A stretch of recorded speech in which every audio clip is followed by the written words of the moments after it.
जैसे ही अनीस ने पूछा कि क्या था इसमें, उसकी इस बात को सुनकर कनिष्क और अनीसा दोनों के चेहरे पर परेशानी झलकने लगी। तभी अनीसा बोली, यह लॉर्ड्स को मिसेस रायजादा, कनिष्क की एक्स वाइफ मिसेज मानवी रायजादा ने भेजा था। वो इतने सालों के बाद अब मंकू को वापस चाहती है। उसकी इस बात को सुनकर अनीस बोला, क्या इतने सालों में उसे कभी नहीं याद आया कि उनका एक बेटा भी है, और अब जब कनिष्क ने अपनी ज़िंदगी में कदम आगे बढ़ा लिए हैं तो उसे याद आ रहा है कि उसका एक बेटा भी है जिसकी कस्टडी अब उसे चाहिए। उसकी इस बात को सुनकर कनिष्क, जो अब तक शांत बैठा हुआ था, उसने अपना चेहरा ऊपर करते हुए कहा, उसे मेरा बच्चा नहीं बल्कि पैसा चाहिए, और वो सिर्फ और सिर्फ पैसों की भूखी है। उसकी इस बात को सुनकर अनीसा उसकी तरफ कन्फ्यूजन से देखते हुए बोली, आप इतने श्योर कैसे हैं? उसकी इस बात का जवाब में कनिष्क उसकी तरफ देखता हुआ बोला, आज ये मेरे पास आए हैं, उसका मतलब अभी कुछ महीने टाइम लगा होगा उसे ये सब प्रिपेयर करवाने में। उसकी इस बात पर अनीसा ने हाँ में अपना सिर हिला दिया। तो कनिष्क आगे बोला, आज तक मैंने भले ही कितनी भी तरक्की हासिल की हो, लेकिन कोई भी मेरे नाम के अलावा और कुछ नहीं जानता था। किसी को नहीं पता था कि कनिष्क बाजवा कौन है। लेकिन कुछ महीने पहले उस सनी चड्ढा की वजह से मेरे साथ साथ मेरी पर्सनल लाइफ भी बाहर सबके सामने आ गई। जैसे ही इसके बारे में उसे पता चला कि मैं अब एक सक्सेसफुल बिजनेसमैन बन चुका हूँ, तो अब उसे मेरी प्रॉपर्टी में हिस्सा चाहिए। उसकी इस बात को सुनकर अनीस कहता है, और तू ये बात इतने यकीन से कैसे कह सकता है? उसकी इस बात को सुनते ही कनिष्क के चेहरे पर व्यंग्यात्मक हंसी उभर आई और वो कहता है, क्यों कि मैं उसे जानता हूँ। उसकी इस बात के बाद वहाँ पर बिल्कुल ही खामोशी छा जाती है। किसी को कुछ समझ ही नहीं आता है कि अब क्या कहना चाहिए। तभी एक बार फिर से कनिष्क कहता है, फिक्र मत करो, मैं हूँ ना, सब संभाल लूँगा। कहते हुए वो वहाँ से उठकर मंकू के रूम की तरफ चला जाता है। जब वो रूम में पहुँचता है तो देखता है कि मंकू बैठ के ड्राइंग कर रहा है और आरती वहीं बैठी हुई है और उसे गाइड कर रही थी। तभी कनिष्क को अंदर आता देखकर आरती अपनी जगह से उठ खड़ी हुई। उसे ऐसे खड़े देखकर कनिष्क ने उसे इशारा किया बाहर जाने का, जिसे देखकर वो बाहर चली गई। उसके जाने के बाद कनिष्क आकर मंकू के पास बैठ गया।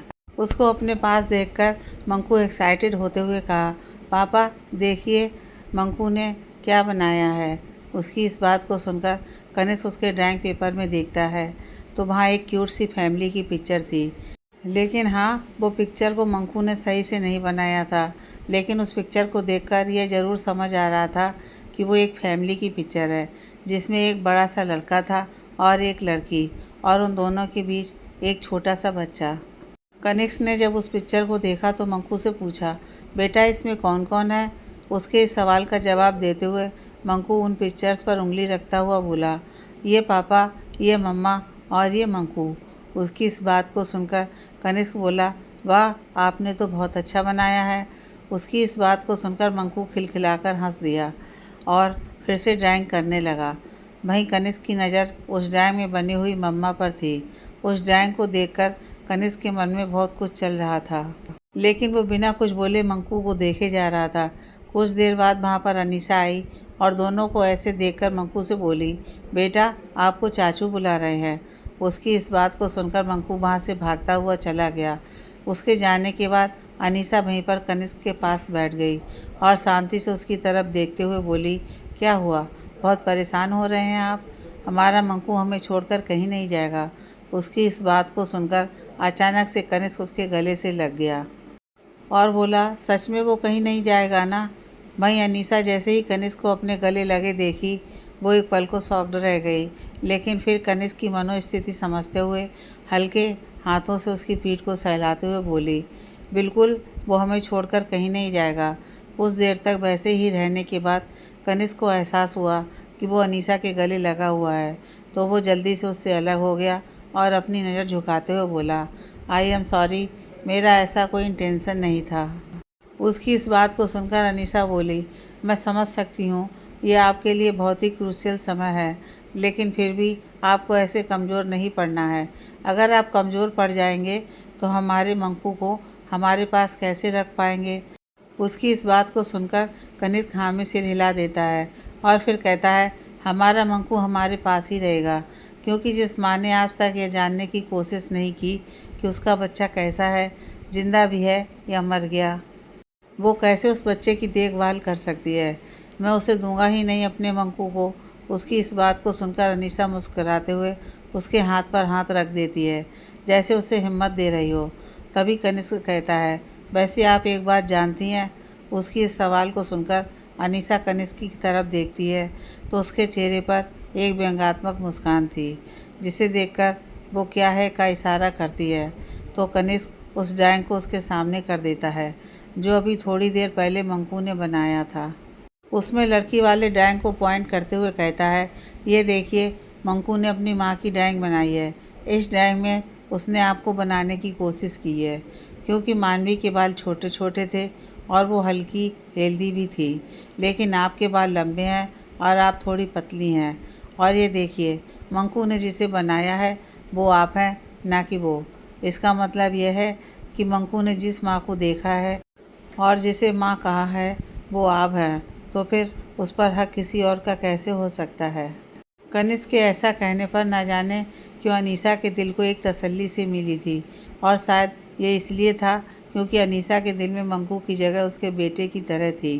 भले ही वो उससे कुछ महीनों से ही जानती थी, पर दोनों की बॉन्डिंग ऐसी थी जैसे एक माँ बेटे की होनी चाहिए। और इसलिए जब अनीसा को यह लगा कि उसका बेटा उससे दूर हो जाएगा तो उसे बहुत तकलीफ़ हो रही थी। इसी तकलीफ़ की वजह से उसे तनिष्क की तकलीफ़ का भी अंदाज़ा हो रहा था। आज कोर्ट में पहली तारीख थी जब कनिष्क और अनीसा को बुलाया गया था। आज सुबह से ही अनीसा को बहुत अजीब सी बेचैनी हो रही थी कि ना जाने आज क्या होगा, कहीं कुछ गलत ना हो जाए, कहीं उसका मंकू उससे दूर ना हो जाए। यही ख्याल उसे बार बार परेशान कर रहे थे, लेकिन वो जल्दी जल्दी अपने हाथ चलाती हुई किचन में कुछ बना रही थी। कुछ ही देर में घड़ी में 6 बजे की रिंग सुनाई दी। इस रिंग को सुनते ही उसके हाथ रुक गए और वो जो खाना गैस पर पकने को रखा था उसकी फ्लेम को कम करते हुए किचन से अपने हाथ को झाड़ते हुए बाहर निकली। बाहर आने के बाद उसने अपने कमर में टक किए हुए पल्लू को बाहर निकाला और एक रूम की तरफ बढ़ गई, लेकिन उसने बिल्कुल भी नोटिस नहीं किया कि हॉल में सोफे पर बैठे हुए कनिष्क की नज़र लगातार उस पर बनी हुई है। इनफैक्ट आज उसकी नज़रों में एक अलग से एहसास दिख रहे थे। कनिष्क जो काफ़ी देर से सोफे पर बैठा हुआ था, किचन में काम कर रही अनीसा को देख रहा था। वो उसके चेहरे के बनते बिगड़ते एक्सप्रेशन को देखकर इतना तो समझ गया था कि अनीसा आज होने वाली कोर्ट में डेट से परेशान है, लेकिन फिर भी आज उसे उसका चेहरा देखा बहुत ही सुखद एहसास से रूबरू करा रहा था और वो लगातार उसके चेहरे को देखे जा रहा था। जल्दी ही अनीसा किचन से बाहर आई और उसने अपने कमर में टक किए हुए पल्लू को बाहर निकाला। इस मूवमेंट को देखकर ना जाने क्यों, लेकिन कनिष्क ने अपने दिल के एक गर्माहट सी महसूस की और उसके दिल की धड़कन ने अपने आप की गति को बढ़ा लिया था, जिसका अंदाज़ा भी कनिष्क को नहीं हुआ था। वो लगातार अभी भी उस दिशा में देखे जा रहा था जिस दिशा में अभी अभी अनीसा गई थी। वहीं दूसरी तरफ अनीसा जल्दी से मंकू के रूम में आई और उसने देखा तो मंकू अभी भी सो रहा था। यह देखकर उसके होंठों पर स्माइल आ गई। कुछ देर तक मंकू को ऐसे सोते हुए देखने से जैसे उसकी सारी परेशानी दूर हो गई थी। इसलिए वो हौले से जाकर उसके पास बैठ गई और उसके बालों में हाथ फेरते हुए उसे आवाज़ देने लगी। कुछ ही देर में मंकू कुनमुनाते हुए उसकी गोद में अपना सर रख लिया और उसके कमर के चारों तरफ अपनी छोटी छोटी बाहों को फंसाते हुए बोला, मम्मा सोने दो ना मुझे। उसकी इस बात को सुनकर अनीसा मुस्कुराते हुए बोली, बच्चा अब सोना नहीं है, उठ जाओ आप और चलो जल्दी से फ्रेश हो जाओ, आपको स्कूल जाना है ना। उसकी इस बात को सुनकर थोड़ा अनीसा से प्यार जताने के बाद फाइनली मंकू की सुबह हो ही गई और वो उठकर बैठ गया और अपने दोनों हाथों से अपनी आंखों को मसलने लगा। कुछ देर तक ऐसा ही करने के बाद उसने अपनी बाहें अनीसा के गले में डाल दी, जिसे देखकर अनीसा ने उसे अपनी गोद में उठा लिया और उसे लेकर बाथरूम की तरफ चली गई और बाथरूम में उसे ब्रश पकड़ाते हुए बोली, आप जल्दी से ब्रश कर लो, तब तक मम्मा आती है। उसकी इस बात को सुनकर मंकू ने हाँ में सिर हिला दिया और ब्रश करने लगा। वहीं अनीसा वापस से किचन की तरफ बढ़ी। जब वो किचन के गेट पर पहुंची तो उसने देखा कनिष्क वहाँ खड़ा उसका आधा पका हुआ खाना पकाने में लगा हुआ था। यह देखकर अनीसा ने कहा, सॉरी, वो आने में थोड़ा देर हो गया। उसकी इस बात को सुनकर कनिष्क उसकी तरफ देखते हुए बोला, कोई बात नहीं, आप अपने बेटे को आराम से रेडी कर लीजिए। आज आपके बेटे के पापा ब्रेकफास्ट कंप्लीट कर देते हैं। उसके ऐसा कहने पर न जाने क्यों अनीसा का दिल ज़ोरों से धड़का, जिसे उसने संभालते हुए अपने सर को धीरे से हिला दिया और वहाँ से वापस मंकू के रूम में चली गई। उसके जाने के बाद कनिष्क ने हल्का सा मुस्कुराते हुए मन ही मन कहा, आपके बेटे को आपसे दूर कभी नहीं जाने दूंगा, चाहे इसके लिए मुझे कोई भी कीमत क्यों ना चुकानी पड़े। इतना कहते हुए उसने अपना ध्यान वापस से अपनी कुकिंग पर लगा दिया। वहीं दूसरी तरफ अनीसा ने जल्दी से मंकू को रेडी कर दिया था और फाइनली उसके बाल सही करके उसके गले में आईडी कार्ड डालते हुए उसने हर रोज़ की तरह उसके माथे को चूम लिया, जिसके बदले में मंकू ने भी उसके फॉरहेड पर किस किया और इसी के साथ दोनों माँ बेटा डाइनिंग एरिया की तरफ बढ़ गए। दोनों जैसे ही डाइनिंग एरिया में पहुँचे वैसे ही कनिष्क ने मंकू को देखते हुए अपनी बाहें खोल दी, जिसे देखकर मंकू भी उससे जाकर चिपक गया। यह देखकर अनीसा मुस्करा दी और डाइनिंग टेबल के पास पहुंची तो उसने देखा कनिष्क ने सारी डिश बना दी है जिसकी उसने प्रिपरेशन की थी। ये देखकर वो हल्के से मुस्कुरा दी, जिसे देखकर कनिष्क के होंठों पर भी हल्की सी मुस्कान छा गई। उसने मंकू को उसकी सीट पर बिठाया और ख़ुद भी उसके पास बैठ गया, जिसके बाद अनीसा ने दोनों को सर्व किया और ख़ुद भी अपने प्लेट में सर्व करने के बाद बैठ गई। अनीसा ने अपने साथ साथ मंकू को भी ब्रेकफास्ट खिलाया और फिर मंकू को उसके स्कूल बस में छोड़ने के बाद आकर बैठ गई। उसे ऐसा बैठा देखकर कनिष्क ने उसकी तरफ पानी का गिलास बढ़ाते हुए कहा, पानी पी लीजिए और फिर रेडी हो जाइए, हमें कोर्ट के लिए भी निकलना है। उसकी इस बात को सुनकर अनीसा बोली, क्या मेरा जाना ज़रूरी है? उसकी इस बात का जवाब अभी कनिष्क देता उससे पहले ही पीछे से एक लड़की की आवाज़ आई, बिल्कुल ज़रूरी है। इस आवाज़ को सुनते ही दोनों ने उस आवाज़ की दिशा में देखा तो वहाँ एक लड़की खड़ी थी, ब्लैक जीन्स और वाइट शर्ट पहने, जिसके बाल गर्दन तक कटे हुए थे, जिसे उसने सलीके से कर रखा था और वो देखने में बहुत ही खूबसूरत लग रही थी। उसे देखकर अनीसा के चेहरे पर सवालिया भाव थे और इसी भाव के साथ उसने कनिष्क की तरफ देखा तो उसके चेहरे पर मुस्कान थी। इसी के साथ वो वापस से उस लड़की की तरफ मुड़ी, लेकिन इससे पहले वो किसी से कुछ भी पूछती उससे पहले ही कोई आया और एक झटके के साथ उस लड़की के गले लग गया और इसी के साथ वहाँ सबके चेहरे पर शॉकिंग एक्सप्रेशन आ गए, लेकिन अभी भी कनिष्क के एक्सप्रेशन बिल्कुल नॉर्मल थे। तभी वो लड़का जो उस लड़की के गले लगा हुआ था वो उससे अलग होते हुए बोला, उन्नति बेबी, आई मिस यू। उसकी इस बात को सुनकर उस लड़की ने उसे घूरते हुए कहा, मैंने तुमसे कितनी बार कहा है मुझे ये सब पसंद नहीं है, तो फिर तुम ऐसी हरकत क्यों करते हो? उसकी इस बात को सुनकर सामने खड़े अनीस ने अपने चेहरे पर मुस्कान लाते हुए कहा, क्योंकि तुम जो ये गुस्से से मुझे देखती हो तो कसम से सुकून मिल जाता है। उसकी इस बात को सुनकर अचानक से उन्नति के चेहरे पर भी मुस्कान आ गई और तभी वो आकर कनिष्क को साइड हक किया और फिर अनीसा के पास आती हुई बोली, हाय, मैं हूँ उन्नति कुमार। उसके इतना कहते ही अनीसा ने उसके हाथ जो उसने सेकंड के लिए बढ़ाए थे उसकी तरफ अपने हाथ बढ़ा दिए, लेकिन इससे पहले कि दोनों के हाथ मिलते अनीस आकर उन्नति की बगल में खड़ा होता हुआ बोला, और मेरी गर्लफ्रेंड। उसके इस जल्दी को देखकर अनीसा के चेहरे पर मुस्कान आ गई और उसने उससे अपने हाथ मिलाते हुए कहा, मैं एक लायर हूँ और मंकू का केस हैंडल करने के लिए कनिष्क ने मुझे बुलाया है। उसकी इस बात को सुनकर अनीसा ने मुस्कुराते हुए कहा, थैंक यू हमारी इतनी बड़ी हेल्प करने के लिए। उसकी इस बात को सुनकर उन्नति बोली, इसकी कोई ज़रूरत नहीं है, क्योंकि अगर मैं अपने भाई की हेल्प नहीं करूँगी तो किसकी करूँगी। उसकी इस बात को सुनकर अनीसा ने कनिष्क की तरफ देखा तो उसने हल्के से अपनी पलकें झपका दी, जिसे देखकर अनीसा मुस्कुरा दी। तभी उन्नति बोली, अब हमें कोर्ट के लिए निकलना चाहिए। उसकी इस बात पर हर कोई एग्री थे और इसी के साथ सब निकल गए कोर्ट की तरफ। जल्दी ही सबकी गाड़ी आकर कोर्ट के सामने रुकी।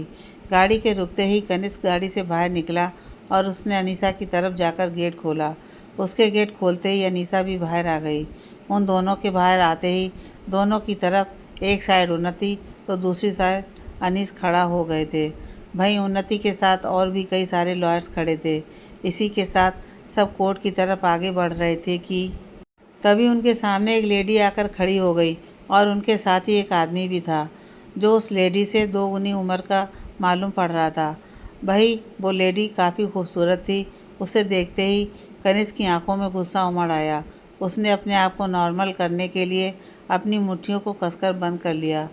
उसकी मुट्ठी का तनाव इतना ज़्यादा था कि उसके गले की नस उभरने लगी थी और इस उभरते हुए नस के साथ उसके गले पर बना हुआ टैटू ऐसा लग रहा था जैसे वो सारी चिड़ियाँ एक साथ उड़ रही हों जो कनिष्क के फ्रीडम का सिंबल थी।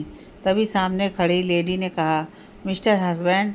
Oh sorry mister ex husband, क्या हुआ, गुस्सा आ रहा है?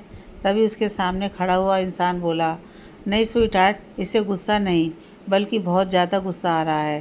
कहते हुए उसने अपनी आंखों पर पहना हुआ चश्मा उतार दिया। वहीं दूसरी तरफ जैसे ही अनीसा को पता चला कि यह सामने खड़ी हुई लेडी कनिष्क की एक्स वाइफ है तो उसे ऊपर से नीचे तक घूरने लगी। वो हल्की हेल्दी सी छोटे बालों को शानदार तरीके से कट किए हुए बिजनेस सूट पहनकर हैवी मेकअप के साथ सामने खड़ी थी। उसके हाथों में एक ब्राउन कलर का लेदर का बैग था जो दिखने से ही महंगा लग रहा था। वहीं उसके पास खड़ा हुआ आदमी जिसने ब्लैक कलर का सूट पहन रखा था जिस पर प्रिंटेड टाई लगाए हुए था, उसके आधे से ज़्यादा बाल सफ़ेद हो चुके थे। साथ ही हल्की बड़ी हुई दाढ़ी थी जो कि सफ़ेद हो चुकी थी, जो उसकी बढ़ती उम्र को झलकाने के लिए काफ़ी थी। उन दोनों को देखने के बाद अनीसा ने एक बार कनिष्क की तरफ देखा और उसे ऐसे गुस्से में देखकर उसने कनिष्क की बंधी हुई मुट्ठी पर अपने हाथ रख दिए और उसकी मुट्ठी पर अपनी पकड़ मजबूत कर दी। उसकी पकड़ का एहसास होते ही कनिष्क उसकी तरफ मुड़ गया। जैसे ही उसने अनीसा की तरफ देखा वैसे ही उसने अपनी पलकों को झपकाया और एक गहरी सांस ली। उसको ऐसे देखकर कनिष्क के भी एक गहरी सांस ली और ख़ुद को संभाल लिया और अपने सामने खड़ी उस लेडी को देखते हुए बोला, मिसेस रायजादा, आपने जिस बनाम पर केस किया है आपको नहीं लगता कि उस बनाम पर ही आपका कोई हक नहीं है? उसकी इस बात को सुनकर सामने खड़ी मिसेज मानवी रायजादा बोली, ऐसे कैसे उस पर मेरा हक नहीं है? मेरा बेटा है वो, और एक पिता से ज़्यादा उस पर हक उसकी माँ का होता है और मैं अपना यह हक सिद्ध करके ही रहूँगी। उसकी इस बात को सुनकर अनीसा जो इतनी देर से शांत खड़ी थी वो उसकी तरफ देखती हुई बोली, एक्सक्यूज़ मी, मेरे बेटे को अपना बेटा बोलने से पहले एक बार उसका नाम तो बता दीजिए। अगर आप ये दावा करती हैं कि वो आपका बेटा है तो आपको अपने बेटे के बारे में पता होना चाहिए।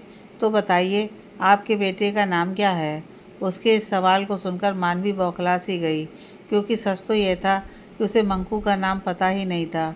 उसने उस घर के आसपास अपने लोग भी लगवाए थे लेकिन उसे मंकू के अलावा कभी कुछ और सुनने को मिला ही नहीं।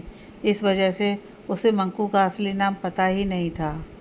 लेकिन वो अनीसा के सामने हार नहीं मानना चाहती थी, इसलिए उसने अपने पैर पटकते हुए कहा, तुम इस बीच में कहाँ से आ गई? मैं अपने एक्स हस्बैंड से बात कर रही हूँ।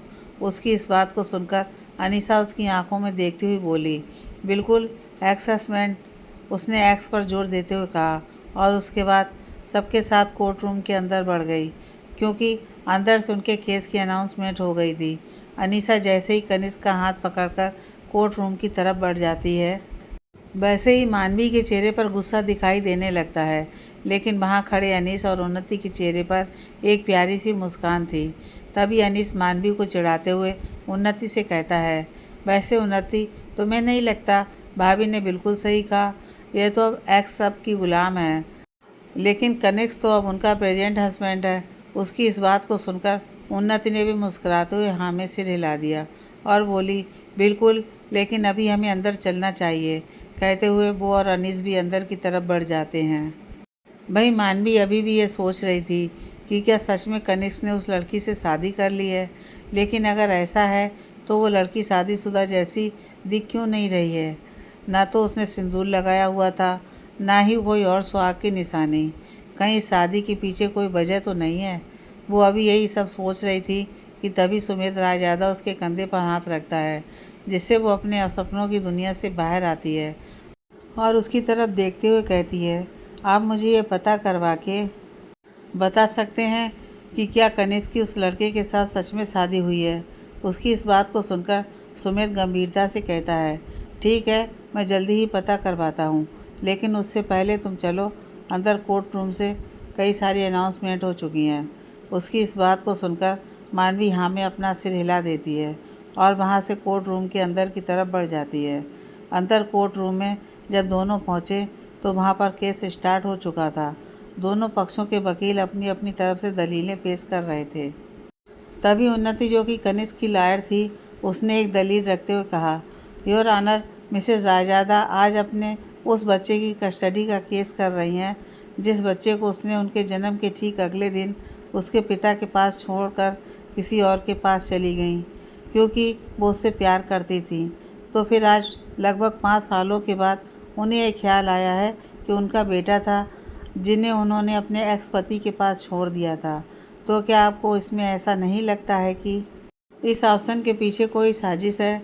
उसने इतना कहा ही था कि तभी अपोजिट साइड के लॉयर राघव ने कहना शुरू किया, आई ऑब्जेक्ट योर ऑनर। तभी जज की आवाज़ आई, ऑब्जेक्शन सस्टेंडेड। उनकी इस बात को सुनकर राघव ने आगे कहना शुरू किया, थैंक यू योर ऑनर, लेकिन जो मेरी काबिल दोस्त कह रही हैं कि मेरी क्लाइंट ने अपने 1 दिन के बच्चे को छोड़ दिया था, तो हाँ, यह बात सच है, क्योंकि उस समय उनकी मजबूरी थी और इसी मजबूरी को मैं चाहता हूँ कि मेरी क्लाइंट खुद आकर बताएं। उसकी इस बात को सुनकर जज कहते हैं, परमिशन ग्रांटेड। उनकी परमिशन मिलते ही मानवी अपनी जगह से उठकर एक नज़र कनिष्क को देखकर टेढ़ी मुस्कान देती है और आगे बढ़ती हुई कटघरे में चली जाती है, जहाँ उसके खड़े होते ही राघव उसके पास जाता है और कहता है, मिसेस रायजादा, आप अचानक से मिस्टर बाजवा को छोड़कर साथ ही अपने बच्चे को छोड़कर क्यों चली गई थी? क्या आप हमें इसका कारण बता सकती हैं? उसकी इस बात को सुनकर मानवी जज की तरफ देखती हुई कहती है, योर ऑनर, कोई भी मिडिल क्लास की लड़की अपने पति को छोड़कर किसी और के साथ जाने के बारे में कभी भी नहीं सोचती है, और ऐसी ही मैं भी थी, हर हाल में अपने पति के साथ रहना। लेकिन मैं भी एक इंसान हूँ, कब तक सहती? कनिष्क मेरे साथ बहुत ज़्यादा जातियाँ करते थे। वो मुझे मारने पीटने के साथ साथ उन्होंने कई बार मेरा रेप भी किया है। उसके इस आरोप को सुनकर कनिष्क को ऐसा लगता है जैसे उसके कानों में गर्म शीशे को पिघलाकर डाला जा रहा हो, और इसी के साथ उसकी आंखों में आंसू आ जाते हैं, जो कि उसकी बेबसी को साफ दिखा रहा था। तभी उन्नति कहती है, आई ऑब्जेक्ट योर ऑनर। तभी जज कहते हैं, ऑब्जेक्शन ओवर रूल्ड, क्योंकि किसी को भी अपनी पूरी बात रखने का हक है। फिर मानवी की तरफ देखते हुए, मिसेस रायजादा, अपनी बातें कंटिन्यू कीजिए। उनकी इस बात को सुनकर मानवी अपनी आंखों से अपने आंसुओं को साफ करती है, जो कि वहाँ थे ही नहीं, और आगे कहना शुरू करती है, योर ऑनर, कनिष्क के अत्याचार की कोई सीमा नहीं थी। यहाँ तक कि जब मैं प्रेग्नेंट भी थी तब भी वो मेरे साथ फिजिकल रिलेशन बनाते थे, जबकि प्रेगनेंसी के दौरान फिजिकल रिलेशनशिप बच्चे और माँ दोनों की जान के लिए खतरनाक होता है। इसलिए मैं डिलीवरी के जस्ट बाद अपनी जान बचाकर वहाँ से भाग गई थी, और कनिष्क के पास से भागने के बाद मेरी मुलाकात मिस्टर रायजादा से हुई और फिर उन्होंने मुझे सपोर्ट किया, और जब मैं अपने मेंटल ट्रामा से बाहर आई तो मुझे मेरे बच्चे का ध्यान आया, और इसलिए मैंने एक कस्टडी केस फाइल किया है।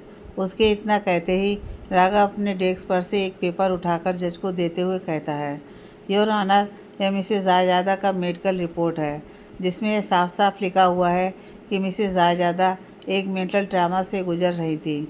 जज उस रिपोर्ट को पढ़ते हैं। तभी उसकी उन्नति कहती है, योर ऑनर, अगर आपकी परमिशन हो तो क्या मैं मिसेस रायजादा से कुछ सवाल कर सकती हूँ? उसकी इस बात को सुनकर जज कहते हैं, परमिशन ग्रांटेड। उसकी बात सुनकर उन्नति थैंक यू कहती है और मानवी की तरफ मुड़ जाती है और कहती है, मिसेस रायजादा, अगर आपके साथ ऐसा व्यवहार हो रहा था तो आपने किसी को कुछ बताया क्यों नहीं? आई मीन, आप किसी को भी बता सकती थी, अपने पेरेंट्स को, या फिर केस भी करवा सकती थी डोमेस्टिक वायलेंस का। उसकी इस बात को सुनकर मानवी कुछ देर के लिए स्तब्ध रह जाती है और फिर कुछ देर बाद खुद को प्रिपेयर करती हुई कहती है, वो इसलिए मैंने किसी को नहीं बताया था क्योंकि मैं डर गई थी। मुझे डर लगता था कि अगर मैंने किसी को बताया तो मेरी जान को भी खतरा हो सकता है। उसकी इस बात को सुनकर कनिष्क को ऐसा लग रहा था जैसे कोई धीरे धीरे वो करके उसकी जान लेता जा रहा हो, क्योंकि उसने आज तक कोई भी ऐसा काम नहीं किया था जिससे कोई भी उसके ऊपर ऐसा आरोप लगा सके। वहीं अनीसा की नज़र जब उस पर जाती है और उसे ऐसे परेशान देखती है तो वो उसके हाथ पर अपना हाथ रख देती है और हाथ को हल्के से दबाकर अपने होने का एहसास करवाती है, जिसे देखकर कनिष्क हल्के से उसके हाथ पर अपना हाथ रख देता है। मानवी के इतना कहने के बाद उन्नति आगे उसे सवाल करती है, मिसेस रायजादा, क्या आपके पास कोई प्रूफ है इन बातों का? उसकी इस बात को सुनकर मानवी सुन्न रह जाती है। उसे समझ ही नहीं आता है कि अब आगे क्या जवाब दे वो, कि तभी उसकी हेयरिंग का टाइम ख़त्म हो जाता है, जिसके बाद जज अगली हेयरिंग का टाइम देते हैं और फिर उस हेयरिंग में सारे सबूत लाने को कहते हैं। इसी के साथ आज की हेयरिंग ख़त्म हो जाती है और सब बाहर निकल जाते हैं। कनिष्क कोर्ट रूम से बाहर निकलता है और जाकर सीधे अपनी कार में बैठ जाता है। उसे ऐसे परेशान सा देखकर अनीसा उसके पीछे भागती है और उसके साथ ही जाकर बैठ जाती है। साथ ही वो अनीस को मैसेज कर देती है कि वो उन्नति को लेकर घर चला जाए, क्योंकि कुछ ही देर में मंकू घर आता होगा। अगर वो घर पर किसी को नहीं देखेगा तो परेशान हो जाएगा। उसके इस मैसेज को देखकर उन्नति और अनीस बाजवा मेंशन की तरफ निकल जाते हैं। वहीं अनीसा शांति से बैठी हुई थी और कनिष्क भी बिना कुछ बोले ड्राइव कर रहा था। उसके कानों में अभी भी कोर्ट रूम में मानवी द्वारा लगाए गए इल्ज़ाम सुनाई दे रहे थे और उन इल्ज़ाम से जो बेचैनी कनिष्क को हो रही थी उसकी परछाई कनिष्क के चेहरे पर साफ साफ देखी जा सकती थी, जिसे अनीसा भी देख पा रही थी। लेकिन उसे समझ ही नहीं आ रहा था कि वो क्या करे जिससे उसकी परेशानी थोड़ी कम हो जाए। जल्दी ही गाड़ी एक जगह पर जाकर रुक गई। यह कनिष्क का पुराना घर था। जैसे ही गाड़ी रुकी वैसे ही कनिष्क गाड़ी से बाहर आ गया और जल्दी से घर के अंदर बढ़ गया और एक रूम के अंदर जाकर उसने गेट लॉक कर लिया। वहीं अनीसा जब तक उसके पीछे आती तब तक वो गेट बंद कर चुका था। उसे ऐसे देखकर अनीसा ने सोचा उसे कुछ देर के लिए अकेला छोड़ देना चाहिए, इसलिए वो वहीं बाहर में बैठ गई और इस गेट की तरफ देखने लगी जिस तरफ कनिष्क था। वहीं कनिष्क ने खुद को रूम में लॉक करने के बाद सबसे पहले दरवाजे के बिल्कुल पास दीवार पर अपनी पूरी ताकत लगाकर एक ज़ोरदार पंच दे मारा।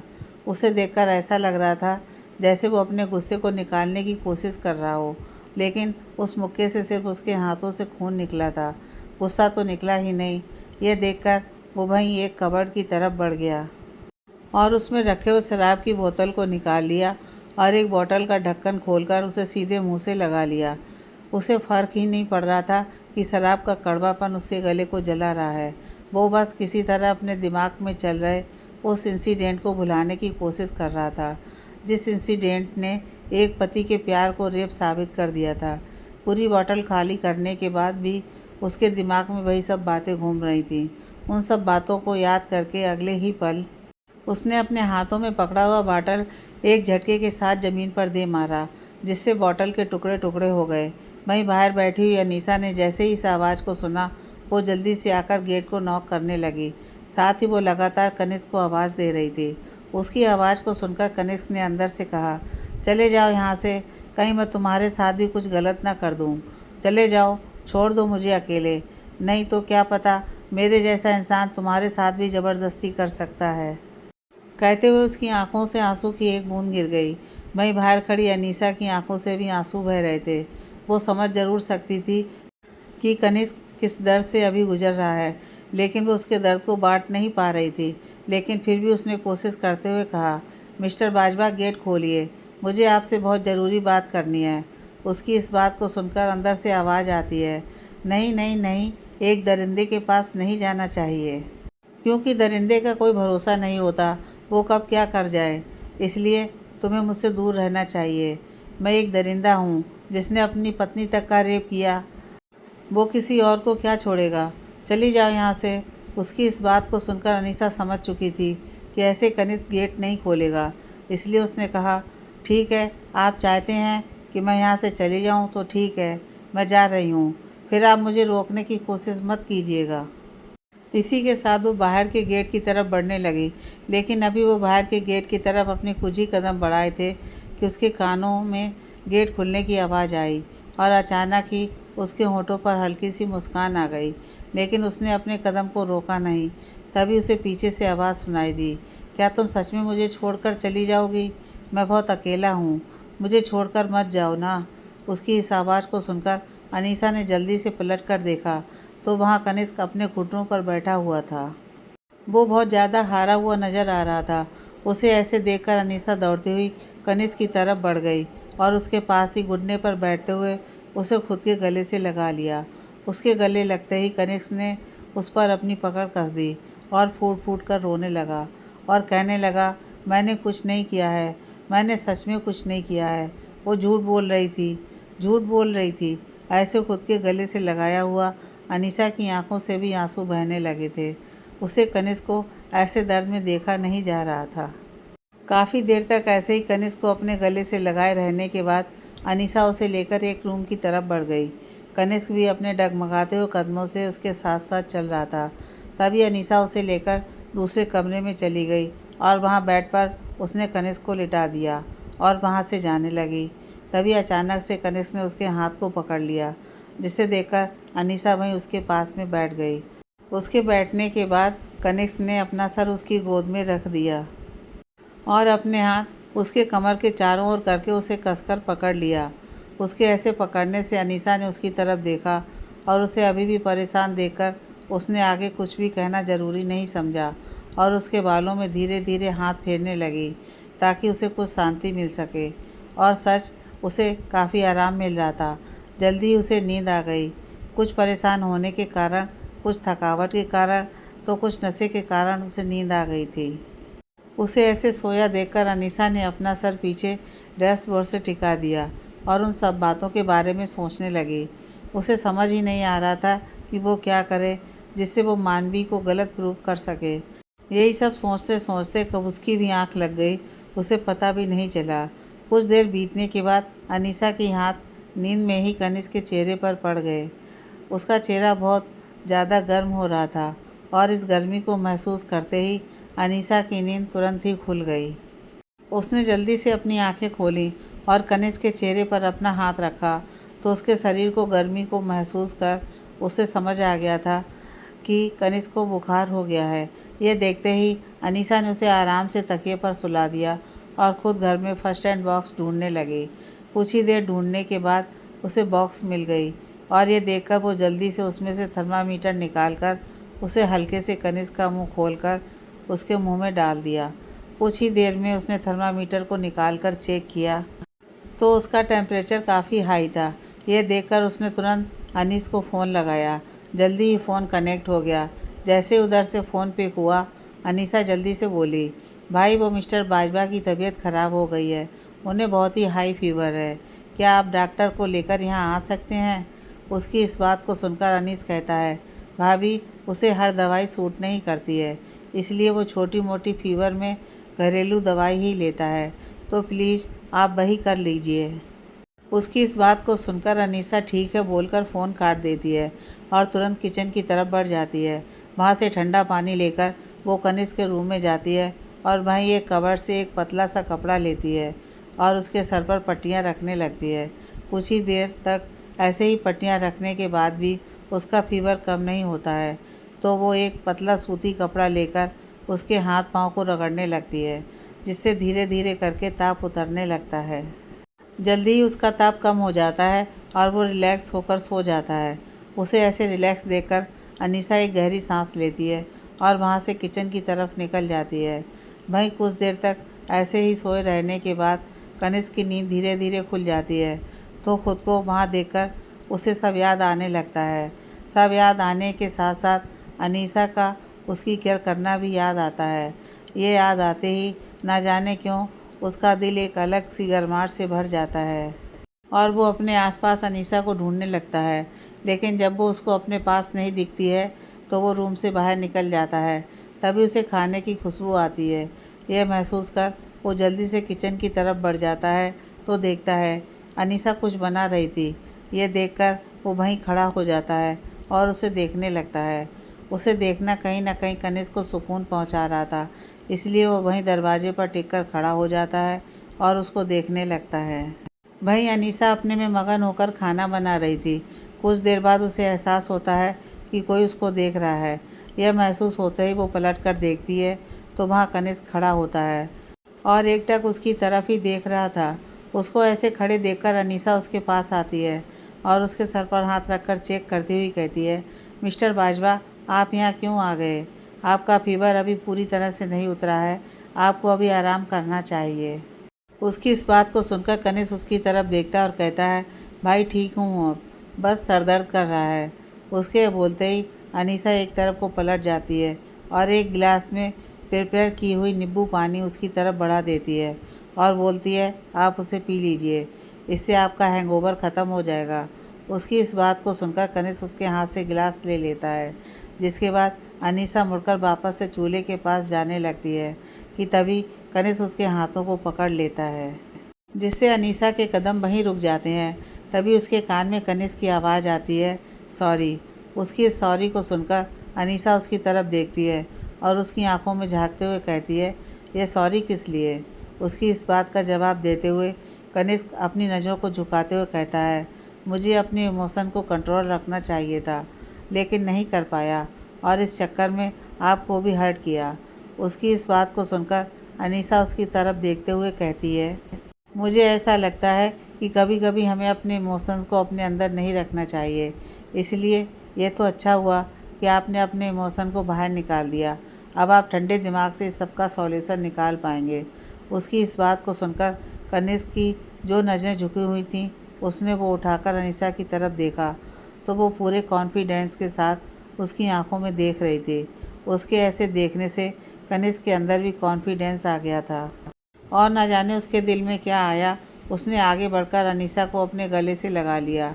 उसके ऐसे अचानक से गले लगाने से अनीसा की आंखें बड़ी हो गई और वो वहीं स्थिर हो गई, क्योंकि अब तक जब भी कनिष्क ने उसे गले लगाया था उस समय वो इमोशनल या फिर ड्रिंक किया हुआ था, लेकिन अभी पहली बार वो होश में था और अचानक से ऐसे गले लगने के कारण उसे समझ में नहीं आ रहा था कि वो क्या करे।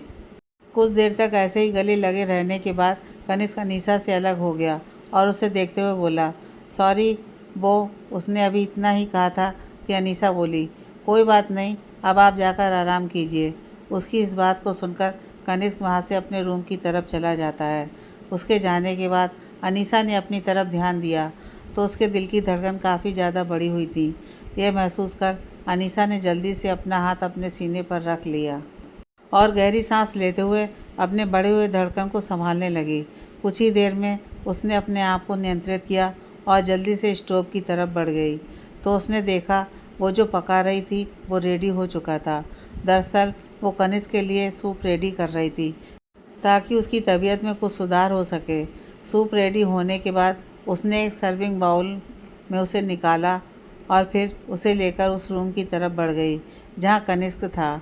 जैसे ही वो रूम में पहुंची तो उसने देखा कनिष्क लैपटॉप पर कुछ काम कर रहा है।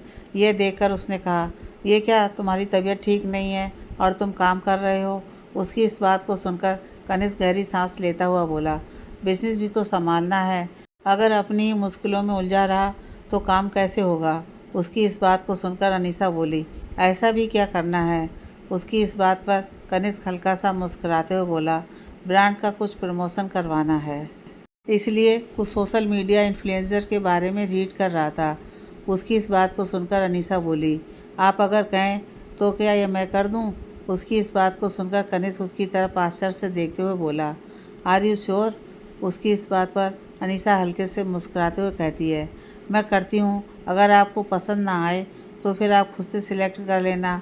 उसकी इस बात को सुनकर कनिष्क हल्का सा मुस्कुराते हुए लैपटॉप उसकी तरफ बढ़ा देता है। उसको ऐसा करते देख अनीसा मुस्कुरा देती है और लैपटॉप को लेकर एक साइड रख देती है और उसके आगे में एक छोटा सा टेबल रखती है और उस पर उसका खाना रख देती है, जिसे देखकर कनिष्क शांति से उस सूप को पीने लगता है।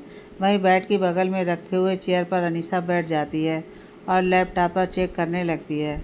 वहीं कनिष्क अपना खाना ख़त्म करता है और उसे देख भी रहा था। अनीसा लैपटॉप पर पढ़ते हुए कुछ नोट भी कर रही थी। उसे देखते देखते कनिष्क को पता ही नहीं चलता है कि कब उसे नींद आ गई है और वो सो जाता है। जब उसकी नींद खुलती है तो देखता है अनीसा बैठे बैठे अंगड़ाई ले रही है। उसे ऐसे अंगड़ाई लेते देखकर कनिष्क कहता है, क्या हुआ, थक गई? उसकी इस बात को सुनकर अनीसा उसकी तरफ देखती है और कहती है, अरे आप जाग गए, वो काम हो गया है, आप चाहें तो देख लें। कहते हुए वो शॉर्ट लिस्ट किए हुए नाम को उसके आगे में रखती है और साथ ही अपने नोट पैड को भी उसके आगे रख देती है। तो ये देखकर कनिष्क उसके आगे से नोट पैड उठा लेता है और देखने लगता है। उस नोट पैड में अनीसा ने क्राइटेरिया लिखा था जिसमें उसने इन्फ्लुएंसर्स को सिलेक्ट किया था। उसके क्राइटेरिया को देखकर कनिष्क इम्प्रेस होने से खुद को रोक नहीं सका। ये सब कुछ देर देखने के बाद वो अनीसा की तरफ देखते हुए बोला, इम्प्रेसिव, आपने जो छोटे छोटे पॉइंट नोट किए हैं, आपको देखकर ऐसा नहीं लगता कि आपने ऐसा काम पहली बार किया है। उसकी इस बात को सुनकर अनीसा जैसे कहीं खो गई। उसकी आंखों के आगे एक 12 साल की बच्ची आने लगी जो ऐसे ही लैपटॉप पर देखते हुए कुछ काम कर रही थी। वो अभी उस बच्ची के बारे में सोच ही रही थी कि तभी कनिष्क ने उसके आगे चुटकी बजाई, जिससे अनीसा अपने ख्वाबों से बाहर आ गई और कनिष्क की तरफ देखने लगी। तभी कनिष्क बोला, क्या हुआ, कहाँ खो गई? उसकी इस बात को सुनकर अनीसा हल्का सा मुस्कुराते हुए नाम में अपना सर हिला दिया, जिसे देखकर कनिष्क ने कहा, आपने बताया नहीं कि आपने ये सब पहली बार तो नहीं किया है। उसकी इस बात को सुनकर अनीसा हल्के से मुस्कुराते हुए बोली, मैंने बहुत तरह के काम किए हैं, अलग अलग शहर में रही हूँ और उसी सब में मेरी नॉलेज हुई है। उसकी इस बात को सुनकर कनिष्क कहता है, अच्छा आपसे एक बात पूछूं? उसकी इस बात को सुनकर अनीसा कहती है, हाँ। उसके इस जवाब को सुनकर कनिष्क कहता है, आपने पढ़ाई कहाँ तक की है? उसकी इस बात को सुनकर अनीसा कहती है, अगर पेपर से देखना है तो मैंने कुछ भी नहीं पढ़ा है। अगर आप सर्टिफिकेट नहीं मांगेंगे तो मैंने MBA किया है। उसकी इस बात को सुनकर कनिष्क पूरी तरह कंफ्यूज हो जाता है और कहता है, इस जवाब का मतलब? उसकी इस बात को सुनकर अनीसा कहती है, लेट इट बी, आप आज यहीं रुकना चाहते हैं या घर जाना चाहते हैं? उसके ऐसी बात को घुमाता देखकर कनिष्क को पता नहीं क्यों पर बहुत बुरा लगता है, लेकिन वो कुछ कहता नहीं है, बल्कि एक गहरी सांस लेता है और फिर कुछ देर रुकने के बाद कहता है, क्या हम घर चलें? उसकी इस बात पर अनीसा कहती है, क्या आप अब ठीक महसूस कर रहे हैं? उसकी इस बात को सुनकर कनिष्क हाँ में सिर हिला देता है, जिसके बाद अनीसा और कनिष्क बाजवा मेंशन के लिए निकल जाते हैं। हालांकि अब अंधेरा घिर आया था, फिर भी दोनों रात को मंकू को अकेला नहीं छोड़ना चाहते थे, इसलिए वो दोनों बाजवा मेंशन के लिए निकल गए थे। कुछ ही देर में दोनों मेंशन पहुंच जाते हैं। उन्होंने जैसे ही घर के अंदर कदम रखा, वैसे ही मंकू दौड़ता हुआ आया और अनीसा के पैरों से लिपट गया। उसे ऐसे देखकर अनीसा के चेहरे पर मुस्कान छा गई और वो भी नीचे बैठकर उसको अपने गले से लगा लिया। आगे की कहानी नेक्स्ट पार्ट में।